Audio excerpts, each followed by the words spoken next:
I'm Lindsay, and welcome to the Intuitive Psychologist Podcast. I'm a licensed clinical psychologist, and I've been in the mental health field for over 15 years.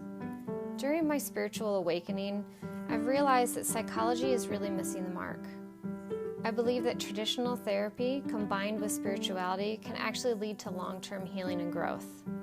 And I've actually had the luxury of seeing this happen within my own private practice, where I've tried to incorporate the two together. My intention for this podcast is to discuss my opinions about spirituality and therapy, and I like to do it in a fun way. My hope is that I'll inspire other people to explore different ways to improve their lives. But I'd also like to normalize what many people have been going through or are currently going through, so that you can know that you're not alone and that you're not crazy. And maybe along the way I can inspire a few therapists along the way to actually think outside the box and to offer their own version of intuitive healing. If this is interesting to you, then join me on this journey as we try to have fun and explore an informal way to bridge the gap between psychology and spirituality.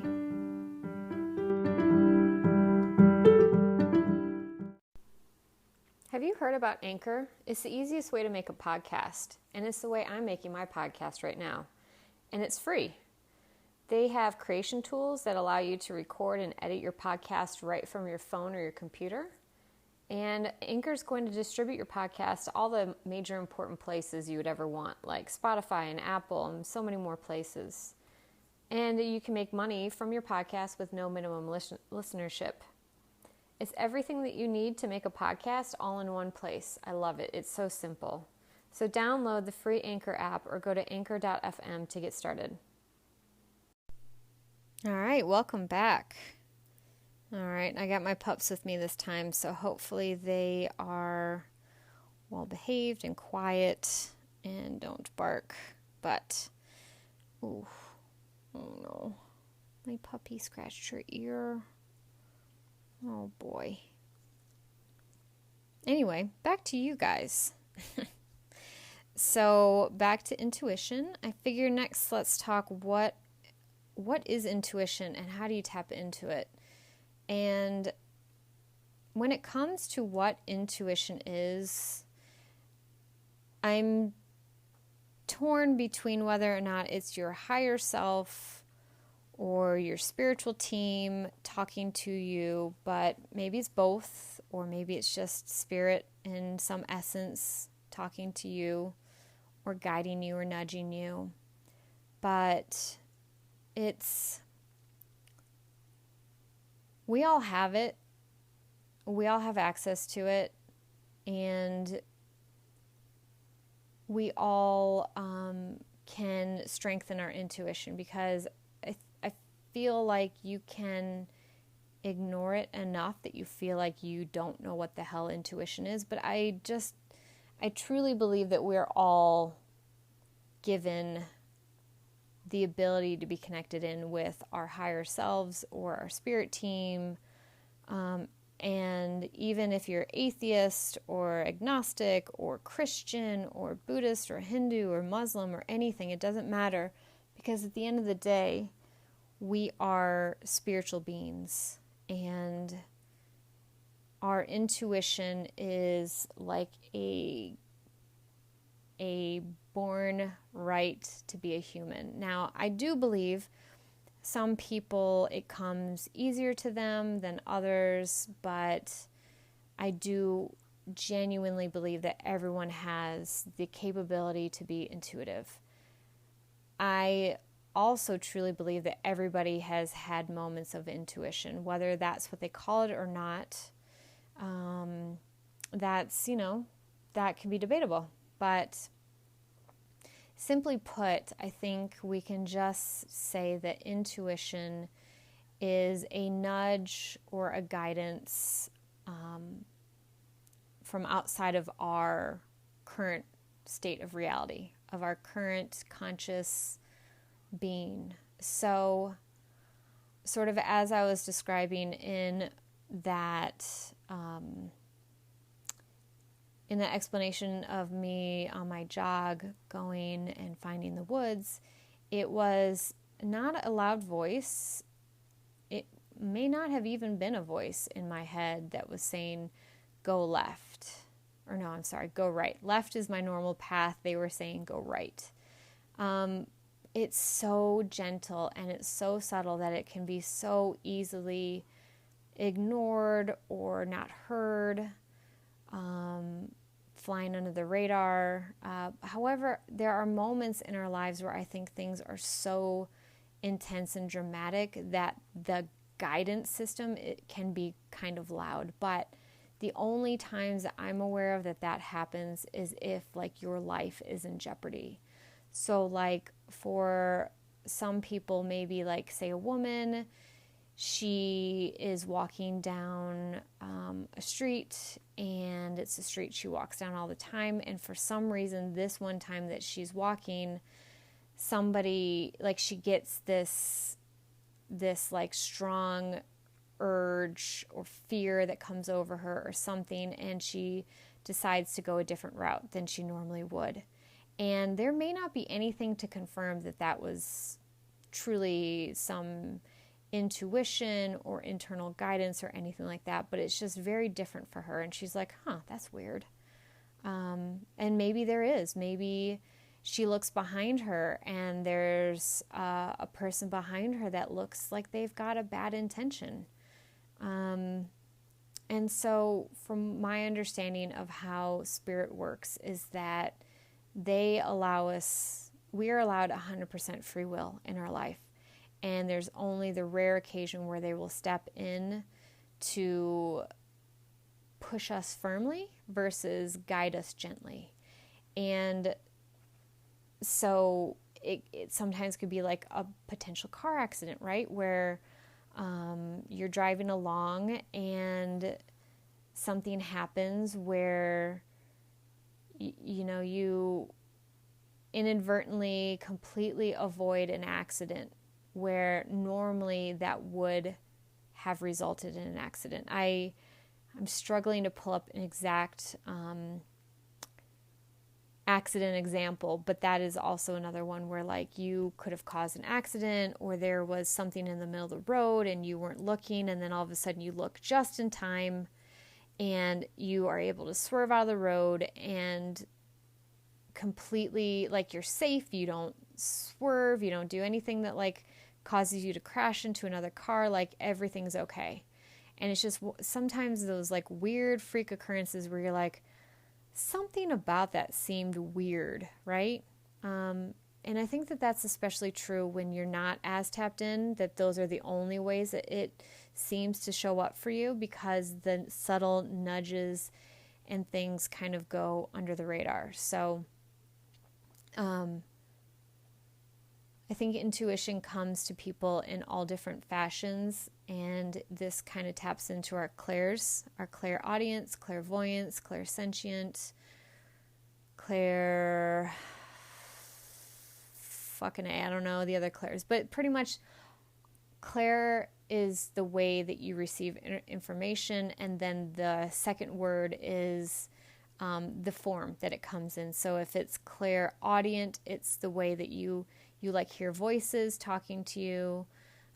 If you're clairvoyant, I believe voyant is seen, because that's a voyeur, and voyeur is the sexual stuff, so I can definitely remember that one. So like clairvoyant is you see images in your mind's eye. Maybe on occasion you might actually see things in real form with your eyes open. Then clairsentient is just the knowing, like you have like aha, or like downloads is a big word that we use in the woo-woo community, is receiving downloads. So intuition to me comes in all those different forms. So like my weekend, I think it was more of a knowing. It was more of a like, hey, look over there. Hey. And I know I say hey as in it's in my ears talking to me, but I'm more of a knowing and a visual than I am a hearing. And so those are my two predominant clairs, is knowing and visual. So I can be looking at somebody and like a picture will pop up into my mind's eye that can help kind of guide me sometimes in therapy or just when I'm talking to somebody. And so I think that that's what happened on this adventure, was that it was more of a knowing, like a nudge, like, why is my attention keep going to the right? I don't want to go that way. I don't feel like that's going to be exciting for me, kind of thing. So just pay attention that it could come in lots of different forms.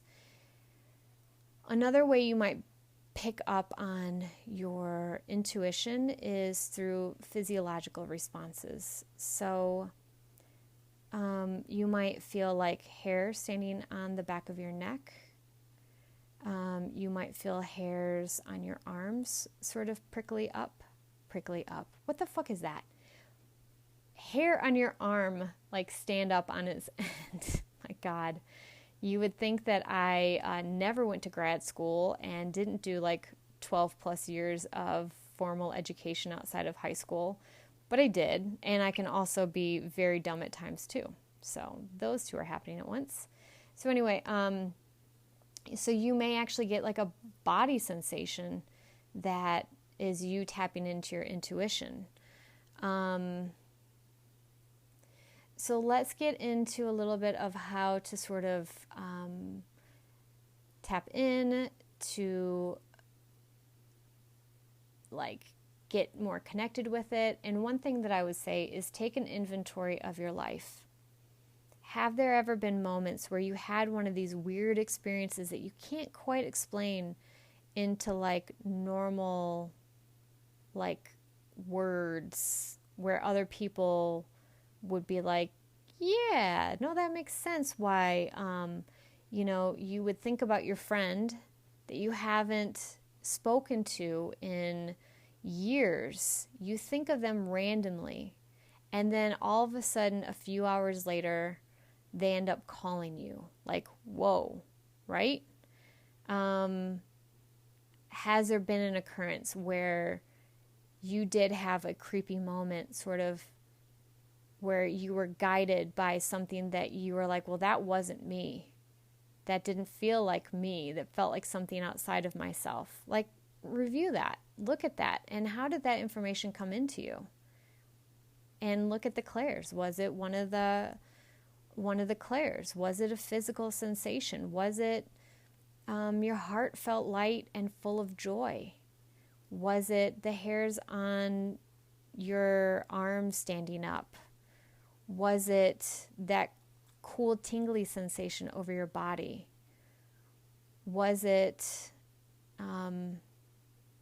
so strong that you couldn't ignore it, but it still felt strange and odd? So check those out, because I think that will kind of help you to start to tap into how you tap into your own intuition. And next would be to, sorry folks, meditate. I know, nobody likes to meditate. Well, I can't say nobody, but a lot of people, they're like, ugh, really? Meditate? Even the wooest of woo people get irritated by having to meditate. And why, right?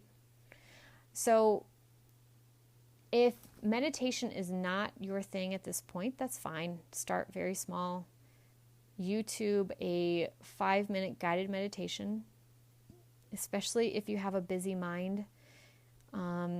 If you feel like you're very anxious in general, or if you feel like you are just have lots of thoughts going through your head, a lot of the times I would go ahead and do a guided meditation, and a very short one, because let's be real, everyone, even the busiest of moms or the most workaholic of workaholics, has 5 minutes for anything. You can have 5 minutes less of sleep. That's not going to make or break you.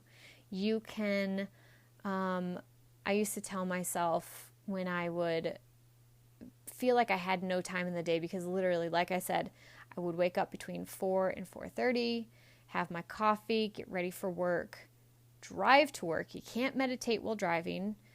Be at work for 10 hours, drive back, see my husband for the short amount of time before he then had to go off to work, for me to then be exhausted and just want to go straight to bed after he left. So I felt like I had never had time.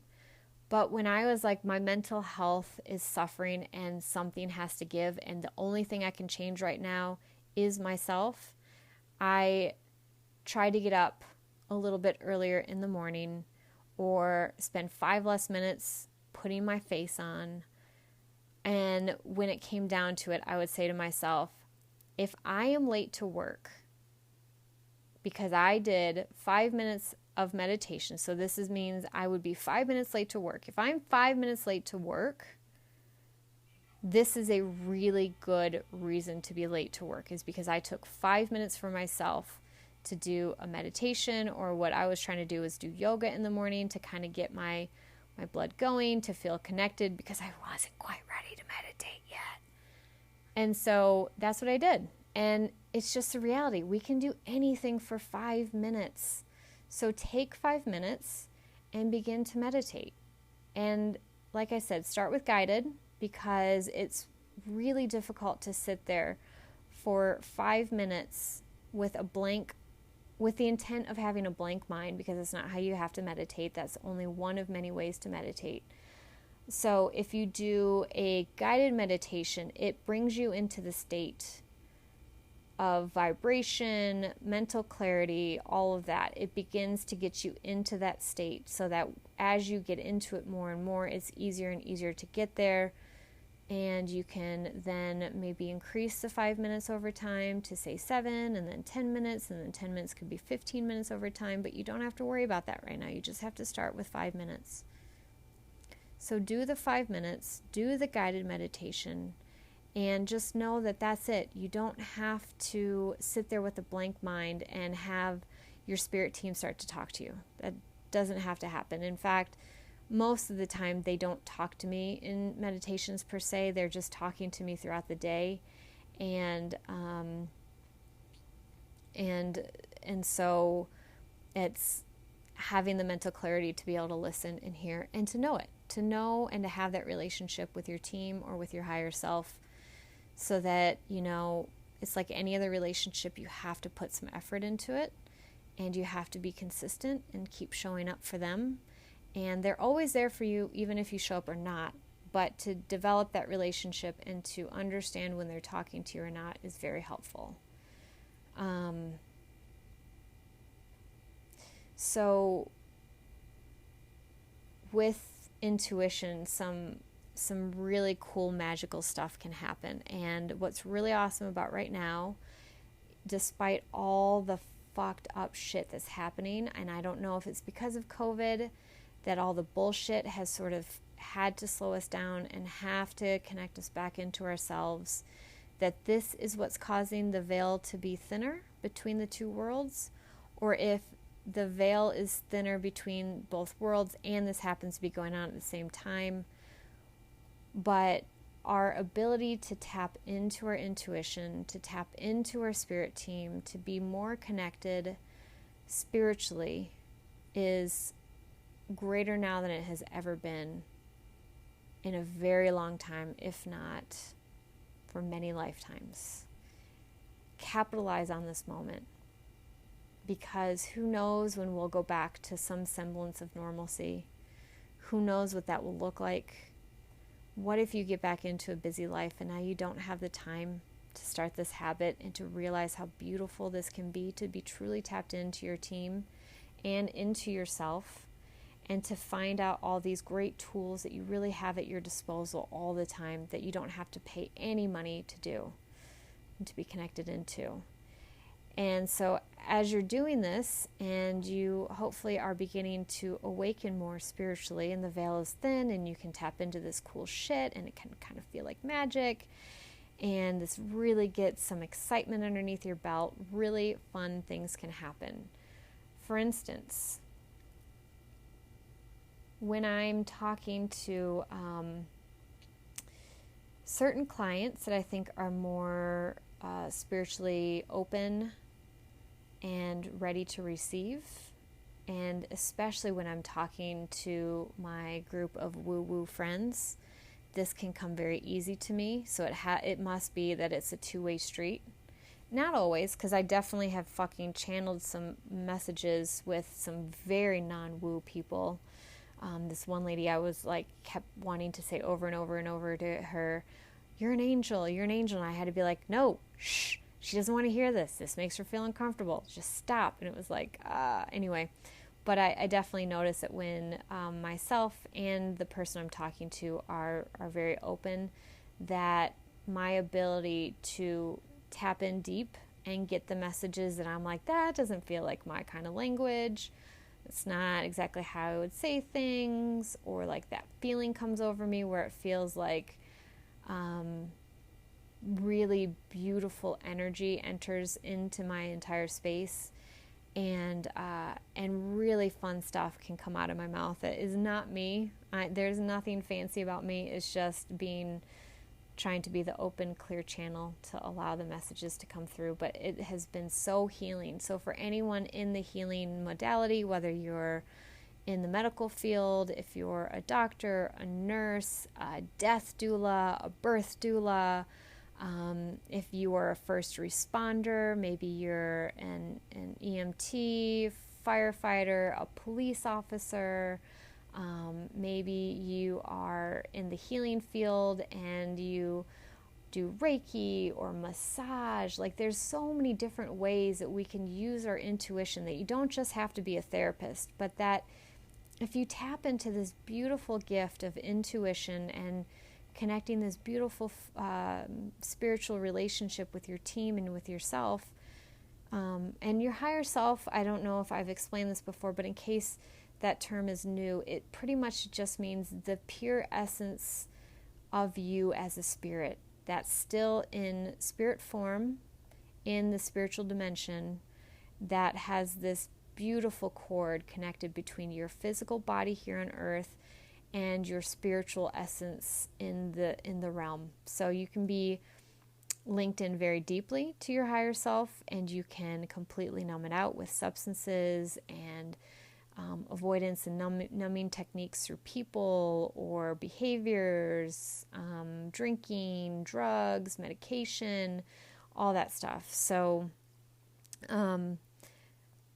that beautiful connection with your higher self or with your spirit team, and it doesn't have to be exclusive, it can be so magical, and you can do so much extra healing when you have tapped into that piece. So don't think that this is a PSA only for other therapists. This is actually for everyone. Hell, if you're a parent and you intuitively parent, like my good friend Courtney, she's the intuitive mom. Oh fuck, God, you would know. Let me look her up real quick, because she has an incredible podcast, but she also is an incredible intuitive mother. Yes, Intuitive Mom Interrupted. There it is. I was like, I know I'm missing a word. So Courtney at the Intuitive Mom Interrupted. I've been on her podcast a couple of times, but she does parenting through intuition. So you don't even have to, your profession can literally be parent, and you can do it intuitively. So if you take these 5 minutes a day to start to connect in with yourself and with your intuition and with your inner guidance, you can use this in so many aspects of your life. And you don't just have to channel messages to people, but beautiful things can come in you and come through you when you tap into the flow of your intuition. So I highly recommend that you begin to tap into your intuition, and you begin a regular practice with yourself to just slow things down and connect in deeply with who you are and how your intuition comes in for you. Very important. One thing about intuition, I think an important piece to remember is the difference between intuition and your ego mind, because it can be very hard to distinguish the two, especially at first when you're getting into this. And the ego mind is loud. It is overpowering. It is negative. It talks down to you. And it comes from a place of fear. Your intuition, on the other hand, like I said earlier, is subtle. It is quiet. It could be a simple ping in your body, or one of the clairs being sort of gently nudged. It is always coming from either a loving space or a neutral space. Your intuition will never talk down to you. It'll never tell you that you're dumb. It'll never give you messaging around you not being good enough or smart enough. It will love you no matter if you follow its guidance or not. It will never make you feel shameful. It won't bring up feelings of shame. Often the feeling that I get when my intuition is pinging in me is love or joy or just neutral. Sometimes there is no emotional state associated with it, but it definitely is never fearful. I think the only time that fear would ever be used is in those life and death situations where this is not your path for your demise or for a major quote-unquote negative life occurrence like a car accident or something really tragic happening to you. So that might be the only time when fear comes on, but it's short-lived. It is simply to save your life, and then it is done. There will be no shame response after of if it is, it will be your ego mind then taking over. It won't be the intuition still talking to you. Your intuition is done. It has done its job. It has protected your life. But your ego mind will talk down to you. It will make you feel inferior. It will make you feel incapable. It will be mean and nasty and use awful language against yourself. Trust me, the voice that you actually hear in your head all day, every day, that is your ego mind. That is not your intuition. And so through the meditation, you help to calm your ego mind down and let it take a back seat, or teach it how to take a back seat. So then that way your intuitive, loving guidance system can actually be more prominent and your ego mind is not overshadowing. That is the problem with the ego mind, is that it often overshadows and is so loud and so obtrusive, if that's the right fucking word. Maybe obnoxious and obstructive is the way I just merge those two words together. I don't know. But anyway, it's your ego mind will just be like nasty to you. So just know, your intuition is not nasty to you. It is nice, kind, and loving. So, for instance, had I decided, no, I'm not going to go to the right because that's where all the businesses are, I'm going to go to the left, my intuition would have just been like, okay, just remember, it's back if you want to turn around. And if you don't, that's fine too. And so as I move away from it, had I made that choice, it wouldn't have been like, you're such an idiot. Why didn't you go right? I told you to go right and you didn't want to listen to me. Aren't you such a piece of shit? See, you don't know how to take orders, or you don't know how to listen to, people telling you what's in your best interest. Nope, that would have been my ego mind, and I would have known that's not my intuition.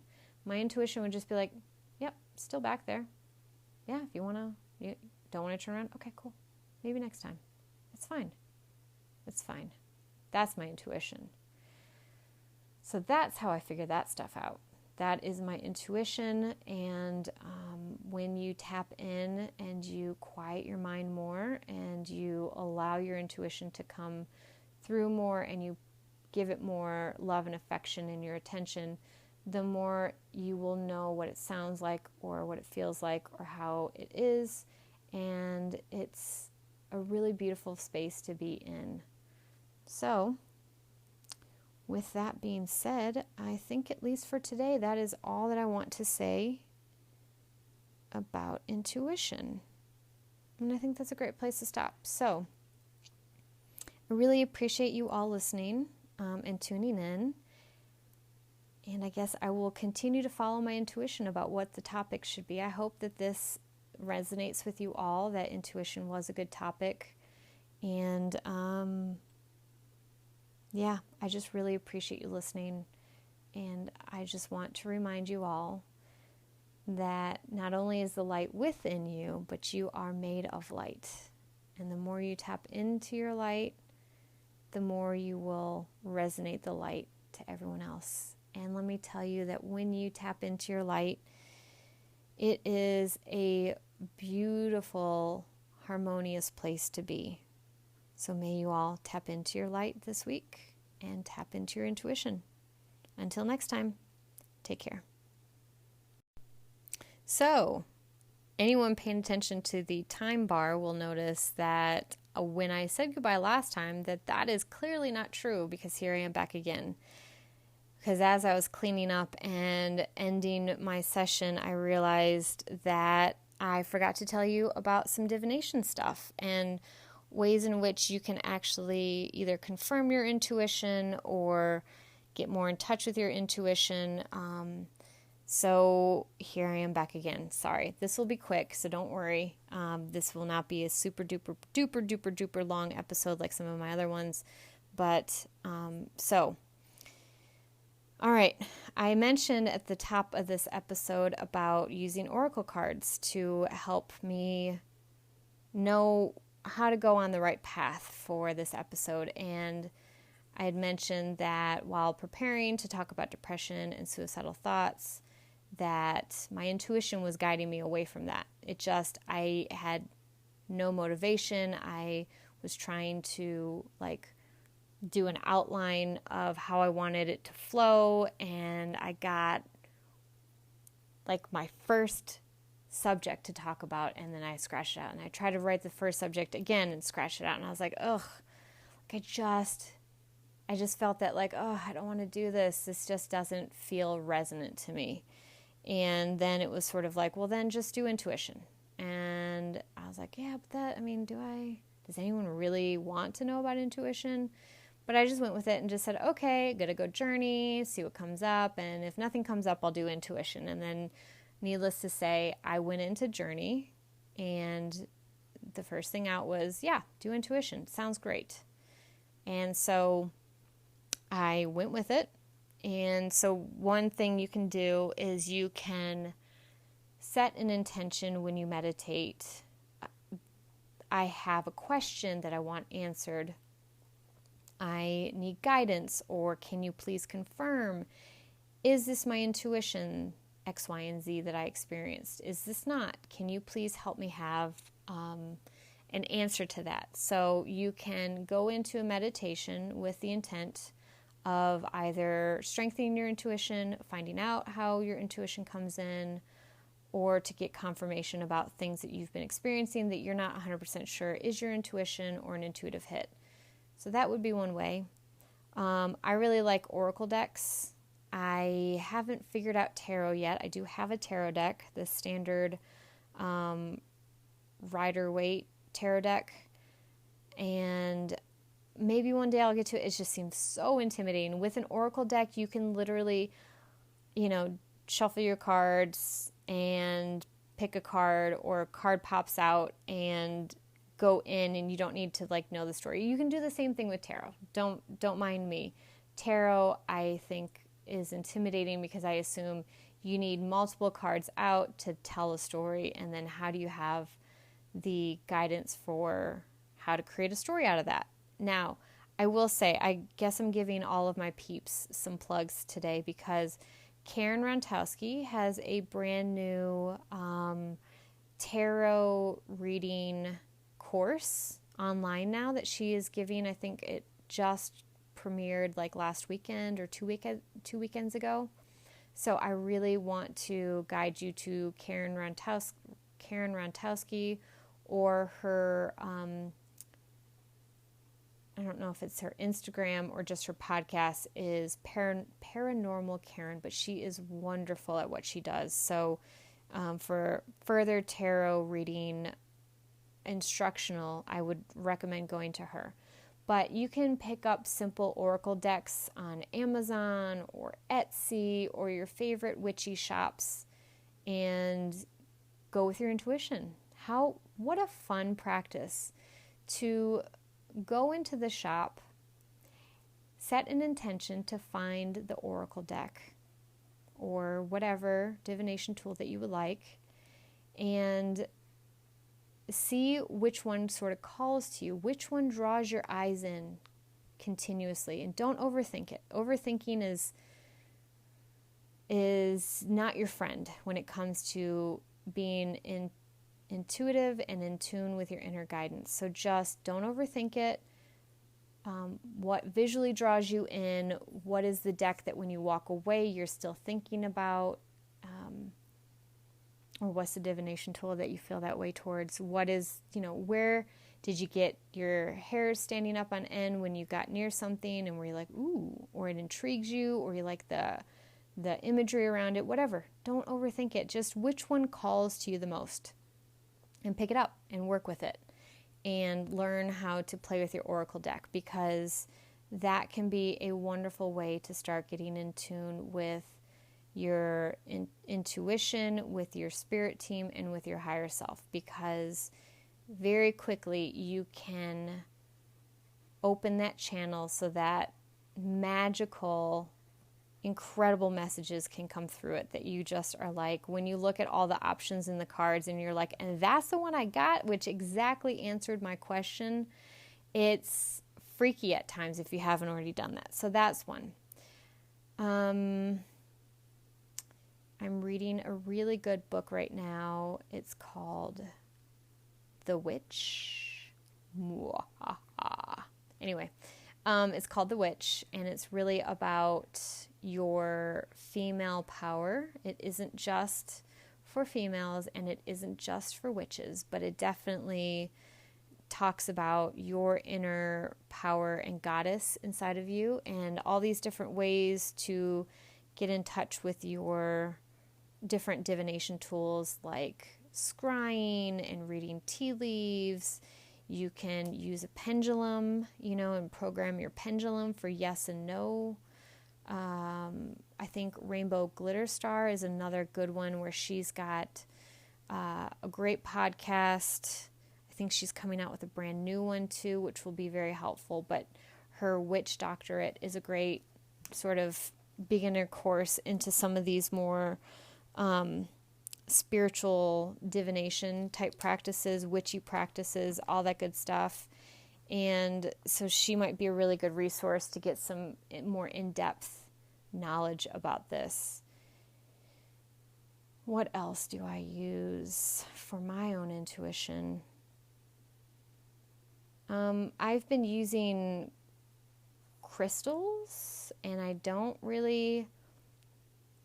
crystals and rocks and other things like that, I haven't really, I'm not very good at it yet, like as in knowing which crystal is for what specifically. I have like my, like dozen or less crystals that I have that are like my go-to ones that I kind of have a general gist as to what they're about, and I just intuitively grab them as I'm talking to clients, which is so cool being on Zoom because my clients can't see me just grabbing quote-unquote rocks and just putting them in my hand and playing with them, whereas I would not have done that pre-COVID, where I'm physically in a room with somebody. I would not have just been like, while they're talking, cool, keep talking. I'm just going to go over here and grab some rocks and put it in my hand and pick up whichever one I feel most drawn to as you're talking. Now, right, like, did I need some protection in that moment because what they're talking about is very intense, or they're intense, or am I grabbing a crystal because I'm struggling to speak my truth in this moment, and so I need the crystal that's going to help me speak the truth. So I'll just grab things intuitively and just not question it and just like look around and feel like, which one? Yeah. So yeah, that's another way. And I'm looking around my little area to see if there's anything else I can think of. not off the top of my head. Pendulums, oracle cards, tarot cards, crystals. Obviously, meditation is the hugest one I think that everyone can do and should be doing. I just said the should word. But anyway, read books, listen to podcasts, go on YouTube. There's so much out there. And as compared to many of my spiritual friends, coaches, inspirations, and all that, they are a few light years ahead of me. So there is a lot much better information out there than what I can give you on this right now. But that's at least a starting point and some good tools for some people to look up and to work with and to get further clarification from. So give it a try, and if you're interested or you want to share some stories about your own ways of tapping into your intuition to help me help others tap in deeper, I would be so grateful for any of your stories to help with that, because I think what we all can do is just help each other up as we go through this process of opening up more spiritually and becoming more enlightened and working through our stuff that we can always use a helping hand to level up. All right, so for real this time, I am done. This is it. Finito Benito, all done. I will catch y'all at another time. Take care. Love you. Bye.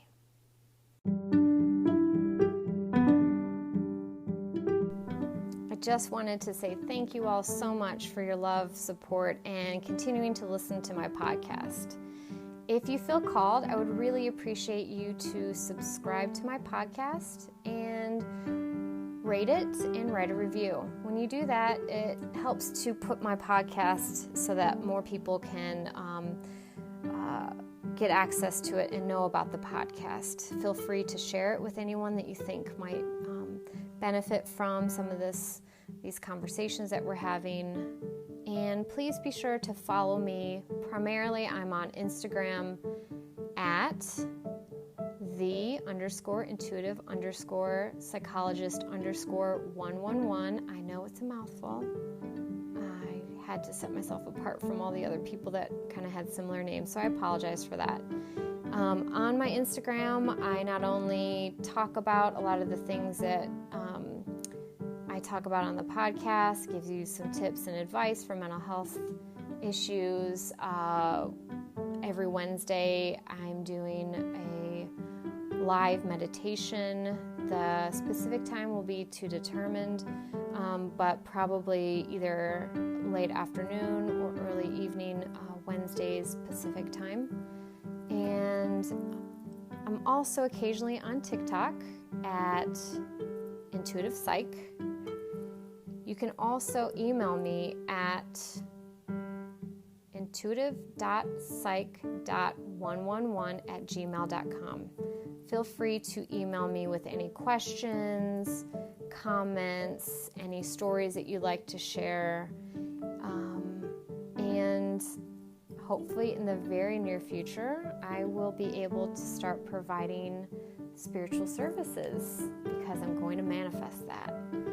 So if you want to get on the list so that once I get my life sorted on that and get the logistics sorted out so that I can provide spiritual services across state lines, please email me there. If you're in the state of California and you would like to have some work within the spiritual psychology realm, please email the Gmail account and let me know that you heard about me through the podcast, and I will be happy to give you a discounted rate if you mention that you heard me on the podcast. And I'd love to work with you guys. All right. Take care, and I love you all. Stay safe, and remember, you are the light.